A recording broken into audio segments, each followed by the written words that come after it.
नमस्कार दोस्तों, मेरा नाम है शिवेश। लेकर आ चुका हूँ क्राइम की दुनिया से एक और बेहद रोमांचक कहानी। तो अपने अपने हेडफोन्स पहनिए, आंखें बंद करिए और चलिए निकल पड़ते हैं इस रोमांचक सफ़र पे। डबल मर्डर का रहस्य। गौरव एक होनहार जवान था जिसने अभी अभी पुलिस के जासूसी विभाग में नौकरी प्राप्त की थी। बहुत ही कम नौजवान ऐसे होते हैं जिन्हें उनके मुताबिक नौकरी मिलती है। गौरव हालांकि ऐसे भाग्यशालियों में से एक था जिसने जासूसी की दुनिया में अपना नाम कमाना चाहा और उसे पुलिस के जासूसी विभाग में नौकरी मिल गई थी। अपने कुछ ही दिनों के नौकरी में इंस्पेक्टर गौरव अपनी अद्भुत मानसिक क्षमता और बेमिसाल शारीरिक शक्ति की वजह से विभाग में अपनी उपस्थिति दर्ज करवाने में कामयाब हो गया था। छोटे मोटे मामले को तो इंस्पेक्टर गौरव चुटकी बजाते ही निदान कर देता था।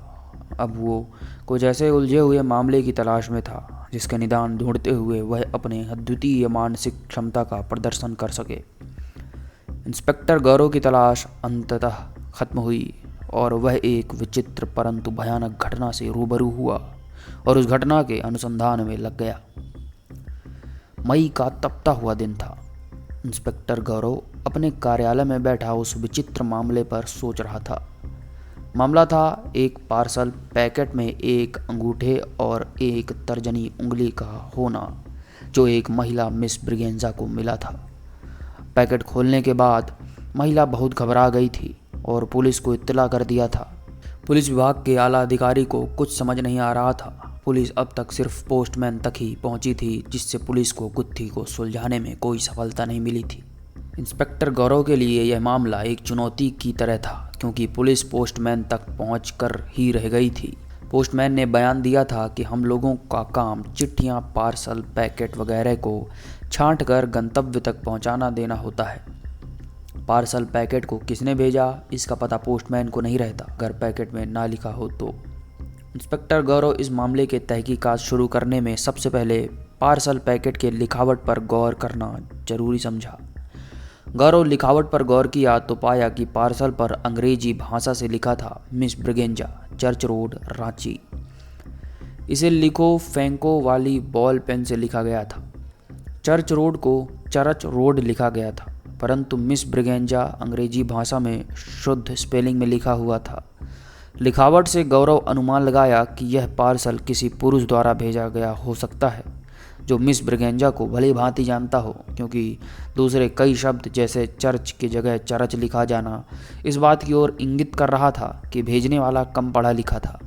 और पर मिस ब्रिगेंजा की स्पेलिंग शुद्ध होने के कारण इंस्पेक्टर गौरव का यह अनुमान लगभग पक्का था कि भेजने वाला मिस ब्रिगेंजा का परिचित रहा होगा। पार्सल पैकेट पर कनॉट प्लेस नई दिल्ली का मुहर लगा हुआ था। इंस्पेक्टर अपने दाएं हाथ से बाएं कान को खींचता हुआ पैकेट से दोनों उंगलियों को निकालकर एक शीशे के चौड़ी स्लाइड पर रखकर उसका निरीक्षण कर रहा था। किसी उलझे हुए गुत्थी पर जब इंस्पेक्टर गौरव अपना दिमाग लगाता था उस समय अपने दाएं हाथ से बाएं कान को खींचता रहता था। उसका मानना था कि ऐसे करने से जो विचार उसे आते हैं वह दिमाग के उस दराज से निकलते हैं जिसे वह कान खींचकर खोलता है। उंगलियों के निरीक्षण के बाद इंस्पेक्टर गौरव उसे पुनः पैकेट में रख दिया और कुछ क्षण के लिए गहरे विचार में डूब गया था। गौरव को उसके असिस्टेंट राजदत्त के आने का भी पता नहीं चला। आते ही राजदत्त ने पूछा, सर आप शायद उंगलियों का निरीक्षण कर रहे थे। गौरव ने उंगलियों को पुनः निकाला और अपने स्लाइड पर रखते हुए राजदत्त को गौर करने के लिए कहा। गौर से देखो राजदत्त, तुम्हें क्या समझ में आता है? गौरव ने पूछा। राजदत्त थोड़ी देर से गौर से देखता रहा, फिर कहा, देखने में तो 1-2 दिन पहले काटा गया मालूम होता है। राजदत्त ने गौरव की तरफ देखते हुए कहा। गौरव तपाक से बोला, कब काटा गया? उससे ज़्यादा महत्वपूर्ण तथ्य तुम गौर नहीं किए राजदत्त, और वो है अंगूठे और तर्जनी उंगलियां मर्द और औरत के हैं। अंगूठे मर्द के और तर्जनी उंगली स्त्री का। राजदत्त पुनः गौर किया तो उसने गौरव को सैल्यूट करते हुए कहा, वाकई सर आप बहुत पारखी नज़र रखते हैं। इंस्पेक्टर गौरव अब अपने रिवॉल्विंग चेयर पर बैठकर अपने दाएं हाथ से बाएं कान को खींच रहा था। राजदत्त उंगलियों को पुनः पैकेट में रखकर अलमारी में रखते हुए कहा कि सर आज के सभी अखबारों में इस विचित्र मरमले को प्रमुखता से छापा गया है। गौरव ने राजदत्त को ताकीद किया कि अखबार वालों को लाइन ऑफ इन्वेस्टिगेशन के संबंध में कुछ विशेष नहीं बताना है। कह देना अनुसंधान जारी है, जल्द ही अपराधी को सलाखों के पीछे पहुंचा दिया जाएगा। जी सर, राजदत्त ने कहा। इंस्पेक्टर गौरव ने कहा, मुद्दे पर आते हैं राजदत्त। मामला एक क्रूरतापूर्ण, भयानक, विचित्र तथा अस्पष्ट पृष्ठभूमि की ओर संकेत कर रहा है। सर्वप्रथम मिस ब्रिगेंजा से मिलना आवश्यक होगा, इंस्पेक्टर गौरव ने राजदत्त को कहा। राजदत्त ने बताया कि सर, मिस ब्रिगेंजा एक अविवाहित 45 वर्षीय नर्स हैं जिसका चरित्र साफ सुथरा पाया गया है तथा अपनी ड्यूटी और फिर घर के अलावा इस औरत के संबंध में और कोई जानकारी नहीं मिली है। चलो चलते हैं मिस ब्रिगेंजा को मिलने, गौरव ने राजदत्त को कहा। दोनों कार्यालय से निकलकर मिस ब्रिगेंजा के घर पहुंचे। मिस ब्रिगेंजा अपनी मॉर्निंग शिफ्ट की ड्यूटी खत्म कर अस्पताल से आधे घंटे पहले लौटी थी। घर में घुसते ही कॉफ़ी की सुगंध आ रही थी। मिस ब्रिगेंजा दो पुरुषों को सिविल कपड़ों में देखकर यह नहीं समझ पाई कि यह दोनों पुलिस हैं, इसलिए उन्हें कड़े आवाज़ में रुकने को कहा। परिचय जानने के बाद मिस ब्रिगेंजा थोड़ी नरम हो गई और उन्हें सोफे पर बिठाकर उनके लिए कॉफ़ी लाने चली गई। गौरव पूरे कमरे का मुआयना तब तक कर चुका था। कॉफ़ी लेते हुए गौरव ने बहुत गौर से मिस ब्रिगेंजा को देखा। कुछ पल के लिए मिस ब्रिगेंजा कांप सी गई। कॉफ़ी के सिप के साथ गौरव ने बातें शुरू किया। मिस ब्रिगेंजा, आपकी बहनें कैसी हैं? गौरव ने पूछा। मिस ब्रिगेंजा स्तब्ध रह गई। उसने उत्तर देने के बजाय गौरव से प्रश्न किया, आप कैसे जानते हैं कि मेरी कोई बहन है भी या नहीं?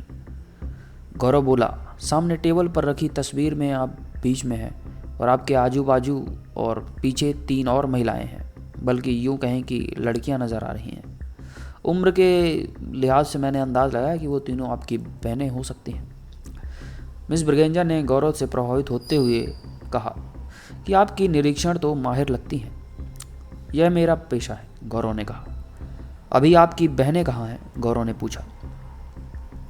मिस ब्रिगेंजा ने बताया कि तस्वीर में दाईं तरफ जो बहन दिख रही है उसकी शादी एक मोटर गैरेज के मालिक मिस्टर डिकोस्टा से हुआ है और वो नामकुम में रहती है। तस्वीर में बाईं तरफ जो बहन दिख रही है उसकी शादी होटल के मैनेजर मिस्टर डिसूजा से हुई है, जो अभी अहमदाबाद में अपने पति के साथ रहती हैं। और तस्वीर में जो पीछे लंबी खूबसूरत सी लग रही है वो मेरी सबसे छोटी बहन है और वह अभी तक मेरी तरह अविवाहित है। अकेले रहते रहते मिस ब्रिगेंजा अपने परिवार के लोगों के बारे में किसी से बात नहीं कर सकती थी। आज जब अपने परिवार के सदस्यों को याद कर रही है तो मिस ब्रिगेंजा काफ़ी उत्साहित लग रही थी। काफ़ी देर से बातचीत करने के कारण मिस ब्रिगेंजा का हलक सूखता जा रहा था। उसने गौरव और राजदत्त से पूछा, क्या आप लोग एक एक कप और कॉफ़ी लेना पसंद करेंगे? गौरव अभी मिस ब्रिगेंजा से कुछ और तहकीकात करना चाहता था, इसलिए एक और कप कॉफ़ी पीने की इच्छा बेमन से जाहिर कर दिया। यह बता देना लाजमी है कि गौरव चाय या कॉफ़ी पीना पसंद नहीं करता था। उसे चाय की जगह दूध पीना पसंद था और अपने कार्यालय में चाय वाला उसे मलाई हटाकर दूध ही पिलाया करता था। कसरती बदन वाला लंबा चरहरा गौरव पुलिस फोर्स ज्वाइन करने के पहले ही सुबह घंटे भर भरपूर वर्जिश, आधे घंटे तक योग ध्यान करने का आदी था और पुलिस फोर्स ज्वाइन करने के बाद जासूसी विभाग में रहने के कारण अदतन आधे घंटे का योग ध्यान बढ़ाकर घंटे भर का कर दिया था। दोनों 4 हट्टे कट्टे लोगों को तो गौरव थप्पड़ मारकर ही बेहोश कर सकता था। मिस ब्रिगेंजा से कॉफ़ी का कप लेते हुए झट से मुद्दे पर आते हुए गौरव ने पूछा, हाँ तो मिस ब्रिगेंजा, आपकी सबसे छोटी बहन अभी कहाँ है? मिस ब्रिगेंजा ने कुछ सोचते हुए बताया कि पिछले कुछ साल लीना कुछ दिनों के लिए यहाँ मेरे पास आकर रही थी, फिर शायद नामकुम मेरी दूसरी बहन के पास चली गई थी, पर आजकल नामकुम में भी कुछ नहीं है। कुछ दिन पहले उसकी एक सहेली ने मुझे फ़ोन किया था कि आपकी बहन लीना बिना पासपोर्ट और वीज़ा के विदेश जाना चाह रही है। मना करने पर मानती नहीं है, कहती है मुझे यहाँ भारत में खतरा है। गौरव समझ रहा था। क्या बताया? आपकी छोटी अविवाहित बहन का नाम लाना है? गौरव ने पूछा। जी हाँ, मिस ब्रिगेंजा ने हामी भरी। फ़ोन कहाँ से आया था? मिस ब्रिगेंजा ने गौरव से पूछा। फ़ोन कहाँ से आया था मिस ब्रिगेंजा? गौरव ने पूछा। दिल्ली से स्वीटी नाम की लीना की एक सहेली ने फ़ोन किया था, मिस ब्रिगेंजा ने बताया। मिस ब्रिगेंजा आने कहने लगी कि किसी टूर व ट्रैवल एजेंसी में स्वीटी और लीना कार्यरत हैं, जिसका कार्यालय कारोबार दिल्ली में है। इससे ज़्यादा मैं और कुछ नहीं जानती, मिस ब्रिगेंजा ने कहा। गौरव और राजदत्त अब चलने को हुए। तो मिस ब्रिगेंजा से कहा, मामले में तो लगता है मुझे गलती से पार्सल भेज दिया गया है। मेरे किसी से दुश्मनी नहीं है और फिर ऐसा पार्सल मेरे पास कौन भेज सकता है? मिस ब्रिगेंजा ने गौरव से कहा। गौरव ने हामी भरते हुए मिस ब्रिगेंजा के घर से चल दिया। रास्ते में गौरव ने राजदत्त से पूछा, कुछ समझ में आया राजदत्त? राजदत्त ने कहा, हाँ, यही समझ में आया कि पार्सल मामले में मिस ब्रिगेंजा का कोई लेना देना नहीं। यहाँ तक तो तुम ठीक समझे राजदत्त, लेकिन उसके आगे मुझसे सुनो, गौरव ने कहा। तो क्या मामला सुलझ गया सर? राजदत्त ने पूछा। करीब करीब सुलझ गया, गौरव अपने पुराने अंदाज में दाएं हाथ से बाएं कान को खींचते हुए कहा। तो फिर चलिए सर, कहीं बैठकर आप दूध पीजिए और मैं चाय पीते हुए मामले के गुत्थी को सुलझता हुआ आपसे सुनूं, राजदत्त ने कहा। गौरव ने अपनी प्यारी बुलेट मोटर बाइक एक रेस्तरां के सामने लगा दिया और दोनों अंदर चले गए। दूध और चाय का ऑर्डर राजदत्त ने दे दिया। ये 2 हत्याओं का मामला है, गौरव ने बोलना शुरू किया। एक मर्द और एक औरत, तथा जिस औरत की हत्या हुई है वो मिस ब्रिगेंजा की बहन है। कौन सी बहन, यह आगे पता चलेगा। विलक्षण सर जी, आपका दिमाग तो 5वें जनरेशन के कंप्यूटर से भी तेज चलता है, राजदत्त ने चाय की चुस्की लेते हुए कहा। गौरव दूध को एक ही सांस में पी गया और राजदत्त को तुरंत चलने को कहा। बाथरूम चला गया। बाथरूम के बाद गौरव अपनी बुलेट स्टार्ट करता कि उससे पहले राजदत्त ने गिड़गिड़ाते हुए कहा, सर जी, सिर्फ एक बात बताएं कि हत्या जिसकी हुई है वह मिस ब्रिगेंजा की बहन ही है? ऐसा आपने किस आधार पर कहा? गौरव मुस्कुराया। राजदत्त, शायद तुमने गौर नहीं किया कि मिस ब्रिगेंजा की हाथ की तर्जनी उंगली की बनावट और पार्सल में भेजे गए तर्जनी उंगली की बनावट लगभग एक ही है। गौरव ने अपने तहकीकात के आधार को विस्तार देते हुए कहने लगा कि मिस ब्रिगेंजा की तर्जनी उंगली लंबी और नाखून की बनावट जिस तरह की है वैसी ही तर्जनी उंगली लंबी और मिलता जुलता नाखून पार्सल पैकेट में भेजी गई है। वाह सर जी वाह, क्या तहकीकात करते हैं आप, राजदत्त ने कशीदा पड़ा। लेकिन मैं क्यों नहीं समझ पाता सर जी, राजदत्त ने पूछा। गौरव ने चुटकी लेते हुए कहा, क्योंकि राजदत्त तुम देखते हो मैं ऑब्जर्व करता हूँ। और दोनों सड़क पर सरपट बुलेट से भागे जा रहे थे। अपने कार्यालय पहुंचने के बाद गौरव ने राजदत्त से कहा, राजदत्त, अब तहकीकात का अगला पड़ाव होगा हत्यारे की खोज करना। किसने 2 हत्याएं की और क्यों?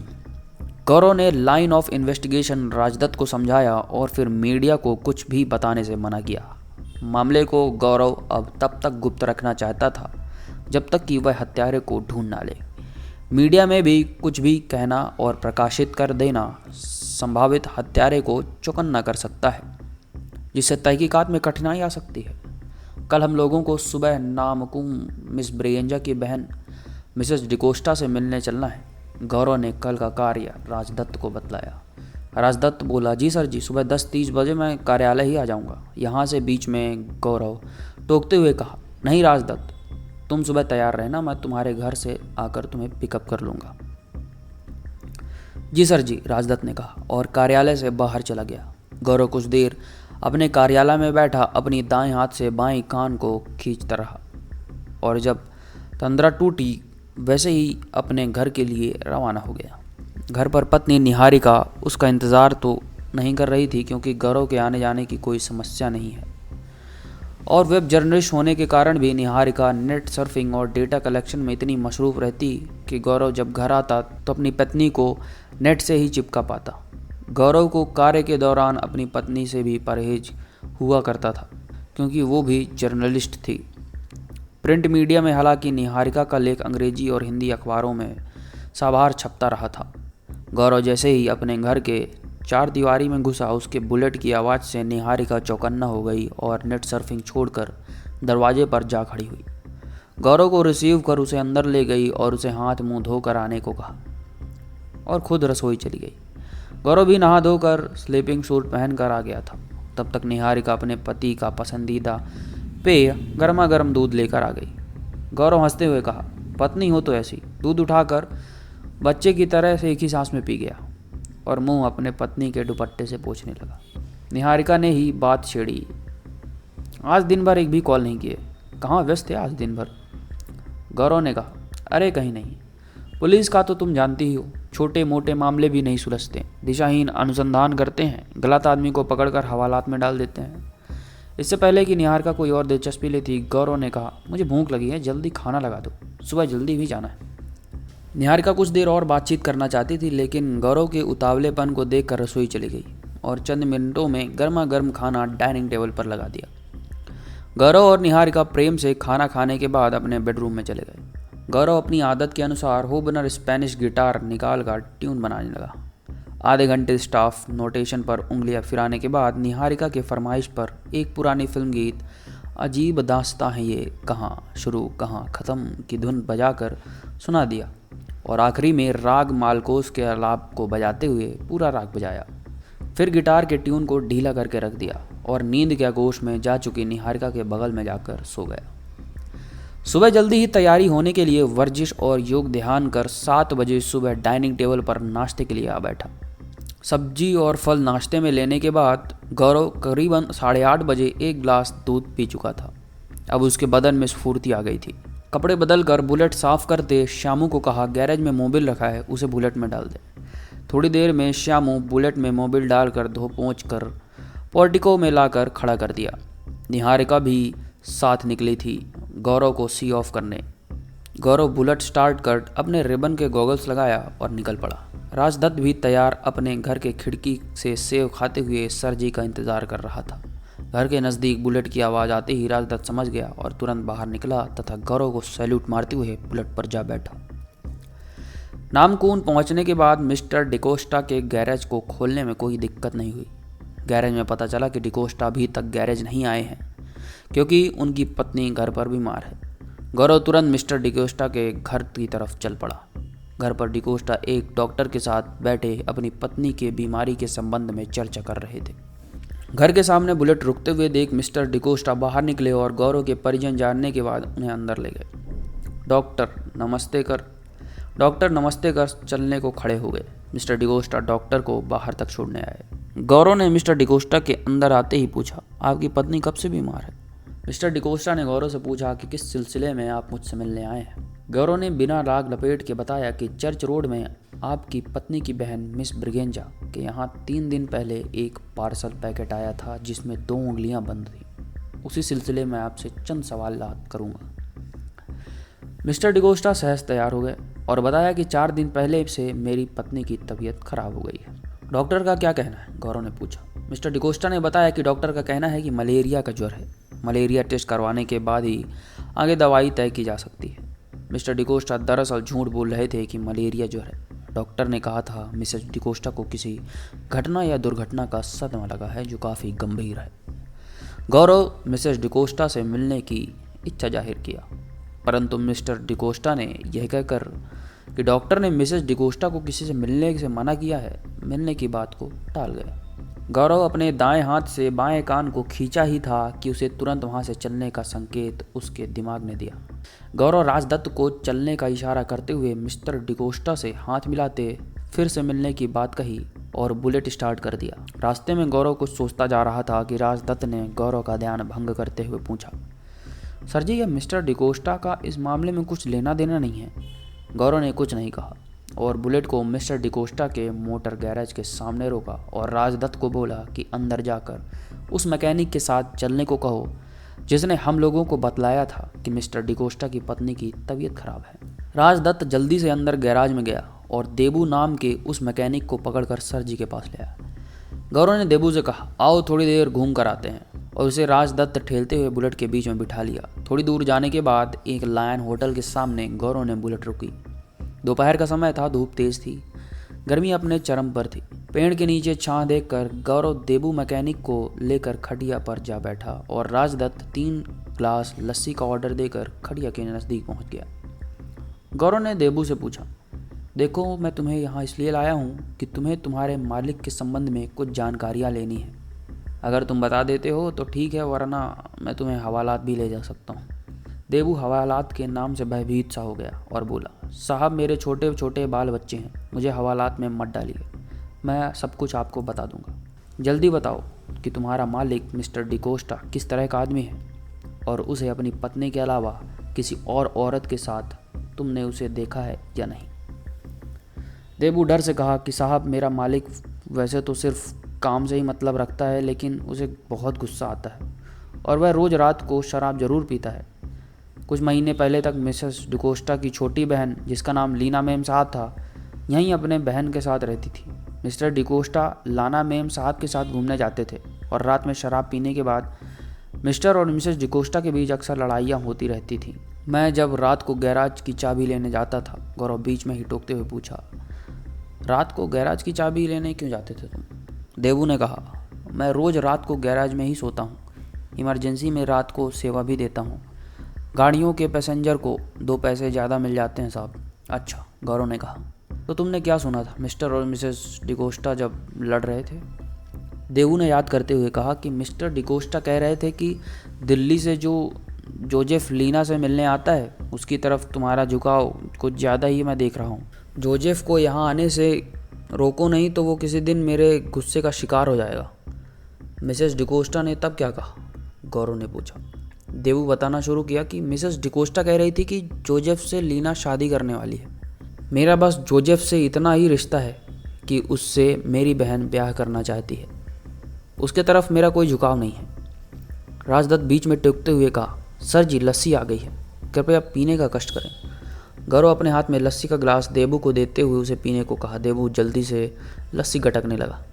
जैसे ही लस्सी खत्म हुई, गौरव ने कहा, बस आखिरी सवाल, क्या रात में मिस्टर और मिसेस डिकोस्टा के लड़ाई झगड़े में तुमने कभी लीना की आवाज़ सुनी थी? देबू ने कहा, नहीं।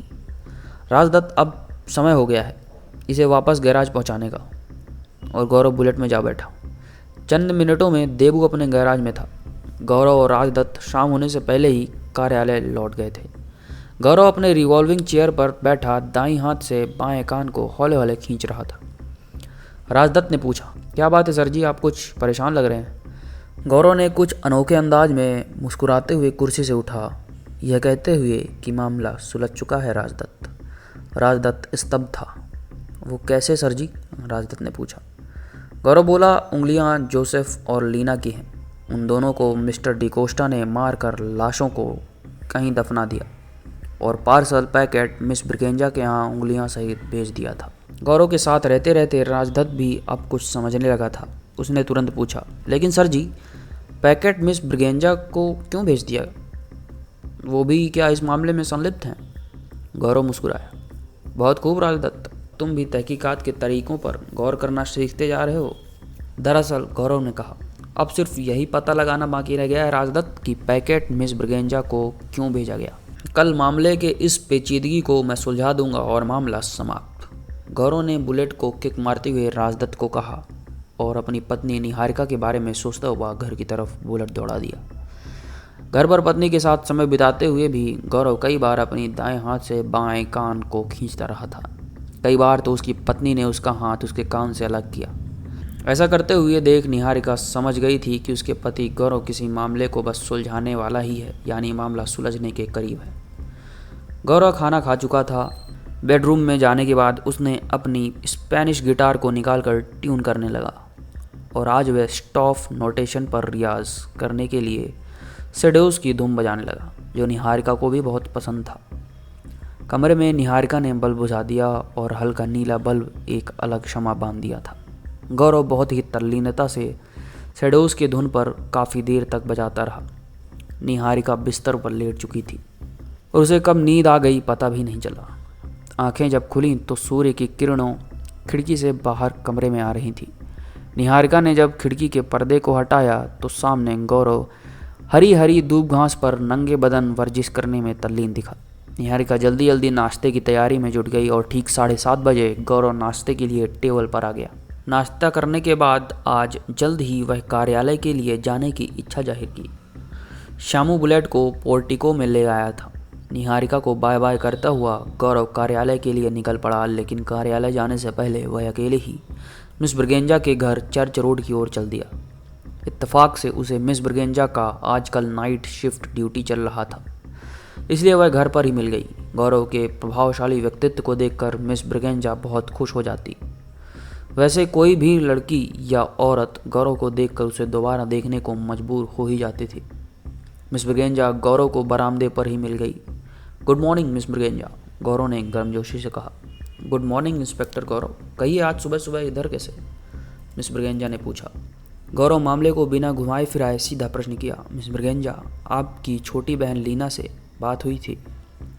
मिस ब्रिगेंजा ने कुछ सोचते हुए कहा कि लीना से तो हमारी बात तभी हुई थी जब वह यहाँ नामकुम में थी। उसके बाद तो उसकी एक सहेली स्टीवी ने फ़ोन कर मुझे बताया था कि लीना बिना वीज़ा एवं पासपोर्ट के विदेश जाना चाहती है। लीना का कहना था कि उसे भारत में खतरा है, ऐसा स्वीटी ने फ़ोन कर मुझे कहा था। गौरव ने फिर प्रश्न किया, कितने दिन पहले स्वीटी ने यह फ़ोन किया था? मिस ब्रिगेंजा ने कुछ देर चुप रहने के बाद कही कि पैकेट मिलने के सप्ताह भी पहले। और पैकेट आपको कब मिला? गौरव ने पूछा। 14 मई को, मिस ब्रिगेंजा ने उत्तर दिया। ठीक है मिस ब्रिगेंजा, एक आखिरी सवाल, गौरव ने पूछा। पार्सल पैकेट मिलने के बाद सबसे पहले आपने क्या किया? मिस ब्रिगेंजा, उसे खोल कर देखा। और क्या? देखने के बाद आप घबरा गई, गौरव ने कहा। फिर आपने क्या किया? गौरव ने पूछा। मैंने नामकून अपनी बहन मिसेस डिकोस्टा को फ़ोन किया और पार्सल पैकेट की बात बताई। मिस ब्रिगेंजा ने सोचते हुए कहा। मिसेस डिकोस्टा यानी मेरी बहन ने मुझसे पूछा कि पैकेट कहाँ से आया है, तो मैंने बताया कि करोल बाग दिल्ली से पैकेट आया है। तब मेरी बहन ने पुलिस को सूचित करने को कहा। मिसेस ब्रिगेंजा अपने आप कही जा रही थी। तब आपने पुलिस को सूचना दिया? गौरव ने बात आगे बढ़ाई। मिस ब्रिगेंजा ने कहा। समझ गया मिस ब्रिगेंजा। गौरव सोफे से उठते हुए मिस ब्रिगेंजा को थैंक्स कहा और निकल पड़ा। बुलेट स्टार्ट कर सीधा मिस्टर डिकोस्टर के गैरेज पहुंचा। रास्ते में वह सोच रहा था कि या तो लीना और जोसेफ यहाँ रांची आए होंगे या फिर मिस्टर डिकोस्टा दिल्ली गया होगा। गैरेज पहुंचते ही गौरव ने देबू को बुलाया। देबू आ तो गया, पर आते ही कहा, साहब उस दिन मिस्टर डिकोस्टा ने शराब पीने के बाद मुझे बहुत पीटा और पूछता रहा कि मैं आपको क्या क्या बताया है। तुमने क्या बताया देबू? गौरव ने बड़े प्यार से पूछा। सब कुछ बताना पड़ा साहब, नहीं तो रात मिस्टर डिकोस्टा मेरी जान ही ले लेते। कोई बात नहीं देबू, अच्छा किया तुमने बता दिया, गौरव ने उसकी पीठ थपथपाते हुए कहा। अब आखिरी सवाल का जवाब सोच समझ कर दो, गौरव ने थोड़ा डांटते हुए कहा। मई के पहले सप्ताह में क्या जोसेफ नाम का कोई आदमी के साथ लीना यहाँ मिस्टर डिकोस्टा के यहाँ आया था? गौरव ने देबू से पूछा। देबू बोला, हाँ साहब आए थे, लेकिन जहाँ तक मुझे याद है कि उन दोनों को मेरे मालिक मिस्टर डिकोस्टा खुद दिल्ली पहुँचाने गए थे। गौरव ने पूछा, जोसेफ और लीना को तुमने मिस्टर डिकोस्टा के साथ ले जाते देखा था? नहीं, सुना था, देबू ने कहा, पर हाँ मिस्टर डिकोस्टा 2 दिन बाद दिल्ली से वापस आए थे। गौरव को प्रश्नों का जवाब मिल गया था। उसने देबू को कहा, घबराने की कोई ज़रूरत नहीं है देबू, इस बार तुम्हें अगर मिस्टर डिकोस्टा मारे तो उसे कह देना कि उसकी उल्टी गिनती शुरू हो गई है। गौरव बुलेट स्टार्ट कर चुका था और कुछ ही देर में अपने कार्यालय पहुंच गया। राजदत्त इंतजार ही कर रहा था, उसे मामले का हल का इंतजार था। आते ही गौरव ने राजदत्त को कहा कि पुलिस वैन तैयार रखने को कहो, मिस्टर डिकोस्टा को गिरफ्तार करने तुरंत चलना है। राजदत्त ने पूछा, मामला हल हो गया क्या सर जी? गौरव ने कहा कि आगे की कहानी यह है कि जोसेफ और लीना रांची आए थे। जोसेफ लीना और मिसेस डिकोस्टा दोनों को पसंद करने लगा था। मिसेस डिकोस्टा उसे अपनी छोटी बहन का मंगेतर के रूप में देखती थी और हंसी मजाक की छूट दे रखी थी। मिस्टर डिकोस्टा शकी किस्म का आदमी है और लीना को भी अपने पास रखना चाहता था। लीना उसके घर पर तो ठहरती ही थी। कई बार मिस्टर डिकोस्टा को शराब पीने के बाद आपत्तिजनक स्थिति में लीना के साथ देखकर मिसेस डिकोस्टा से उसकी तू मैं होती रहती थी। जब मिस्टर डिकोस्टा जोसेफ के यहाँ से भेज देने की बात करता था, मिसेस डिकोस्टा को अपने पति से घृणा होने लगी थी। लीना खुले विचारों वाली लड़की थी। उसे मिस्टर डिकोस्टा को शराब के नशे में तंग करने में एक तरह का आनंद आता था। मिस्टर डिकोस्टा जब लीना के साथ व्यस्त रहता था, उस समय जोसेफ मिसेस डिकोस्टा के पास चला जाता था और उसके पति के खराब चाल चलन की शिकायत कर मिसेस डिकोस्टा को भावनात्मक रूप से ब्लैकमेल करता था। राजदत्त बीच में गौरव को रोकते हुए कहा कि सर जी, ये शीशे की तरह है, साफ घटनाक्रम जानकारी आपको कैसे पता चली? गौरव ने मुस्कुरा कर कहा, मानव मनोविज्ञान राजदत्त, मुझे तो किस्तों में घटनाएं मिली। गौरव ने कहा, मैंने उन्हें जोड़कर पूर्ण कहानी बना दिया। आगे नहीं सुनोगे राजदत्त? फिर क्या हुआ? हाँ कहिए सर जी, फिर क्या हुआ? राजदत्त ने पूछा। गौरव बोला, मई के पहले सप्ताह में जब लीना और जोसेफ रांची आए और मिस्टर डिकोस्टा के यहाँ रुके, वो उन लोगों की ज़िंदगी की आखिरी रात थी। गौरव थोड़ा रुका, आगे की बात हम लोग वैन पर करेंगे। दोनों वैन पर बैठ गए। पुलिस फोर्स साथ पीछे था। गौरव आगे कहना शुरू किया, जिस रात मिसेस डिकोस्टा से मिस्टर डिकोस्टा की लड़ाई हुई, वह संभवतः 7 या 8 मई रही होगी। उसी रात लीना और जोजेफ को मिस्टर डिकोस्टा ने जहर देकर मार दिया। 1 मिनट सर जी, राजदत्त ने टोका। लाश तो मिली नहीं सर जी, तो आपको कैसे पता चला कि मिस्टर डिकोस्टा जहर से ही उन लोगों को मारा? गौरव ने कहा, राजदत्त बच्चों जैसे सवाल मत करो। जहर देकर इसलिए मारा क्योंकि अगर किसी और तरीके से मारने की कोशिश की होती तो मिसेस डिकोस्टा को पता चल सकता था और मिस्टर डिकोस्टा ऐसा नहीं चाहता था। वही तो वो आज तक बचा नहीं रह सकता था, बल्कि उसी दिन पकड़ जाता। गौरव ने फिर मुस्कुराया और आगे कहना शुरू किया। जहर देकर मारने के बाद किसी धारदार हथियार से जोजेफ के अंगूठे और लीना की तर्जनी उंगली को काटा और लाशों को तो दफना दिया। दफना दिया? कहीं और भी तो छुपा सकता है मिस्टर डिकोस्टा। राजदत्त ने फिर सवाल किया। गौरव बोला, अगर कहीं छिपा दिया होता या पानी में फेंक दिया होता तो अब तक लाश मिल गई होती। लाश का नहीं मिलना ही इस अनुमान को सत्य प्रमाणित करता है कि लाश को दफनाकर मिस्टर डिकोस्टा अपने गैरेज मैकेनिकों को यह कहकर कि वह लीना और जोजेफ को दिल्ली छोड़ने आ रहा है, दिल्ली चला गया और वहां पार्सल पैकेट में उंगलियों को रखकर कनॉट प्लेस डाकघर से मिस ब्रिगेंजा को भेज दिया। राजदत्त अब उत्तेजित हो चुका था। उसने पूछा, मिस ब्रिगेंजा क्यों?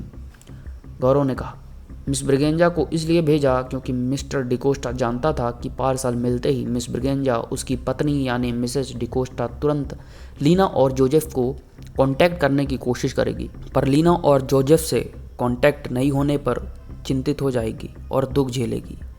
और यही दुख मिस्टर डिकोस्टा अपनी पत्नी को देना चाहता था क्योंकि उसे शक था कि जोजेफ से उसकी पत्नी मन ही मन प्यार करने लगी थी।